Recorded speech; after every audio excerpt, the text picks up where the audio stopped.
everyone, this is Jake in South Florida, and our 21 Bronco did get released from the mannequin program, so I figured I might as well show you a few of the accessories we put on it. The first accessory we decided to go with was this Ford Performance by Warren custom winch kit for the Bronco, and it does pull in at least 230 pounds. Sure.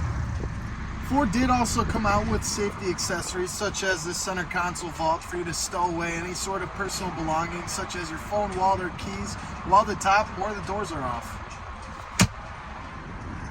And if the center console vault isn't enough space, then Ford did give us the option to place a safe in the back as well. And I tell you what, it's not going anywhere.